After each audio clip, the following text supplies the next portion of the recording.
नमस्कार, माझ्या royal family. तुमचं स्वागत आहे पुन्हा एकदा माझ्या चॅनेलवर. आज आपण खूप एक महत्त्वाचा विषय घेऊन बोलणार आहोत. स्वतःसाठी वेळ काढणं. हो, कारण आपण इतरांसाठी खूप काही करतो, पण स्वतःला विसरतो.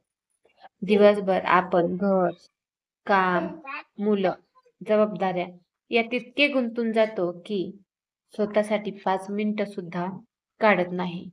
विशेषतः आई-बाबा तर नेहमीच धावपळीत असतात. पण विचार करा, जर आपणच थकलो, नाराज झालो, तर आपल्या कुटुंबाला पॉझिटिव्ह एनर्जी कशी देणार? म्हणून स्वतःसाठी वेळ काढणं म्हणजे ल- अपयशी नाही, तर ती एक गरज आहे.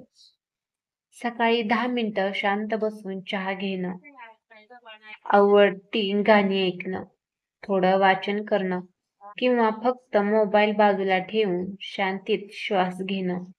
इतकंस जरी आपण केलं तर आपलं मन खूप हलकं होतं. आणि जेव्हा आपण हॅपी असतो, तेव्हा आपली मुलं, आपलं कुटुंबही त्यात पॉझिटिव्ह व्हिडिओज अनुभवतं. म्हणून माझ्या रॉयल फॅमिली, स्वतःला विसरू नका. स्वतःसाठी वेळ काढणं म्हणजे सेल्फिशपणा नाही, तर ती आपल्या कुटुंबासाठीही इन्व्हेस्टमेंट आहे. लक्षात ठेवा, हॅपी पॅरेंट्स, हॅपी फॅमिली. तुम्ही स्वतःसाठी वेळ काढता का? काढत असाल तर कसा? आणि नाही तर आता कुठून सुरुवात करणार? मला कमेंटमध्ये नक्की सांगा. पुन्हा भेटूया पुढच्या व्हिडिओमध्ये. तोपर्यंत स्वतःवर प्रेम करा आणि पॉझिटिव्ह राहा.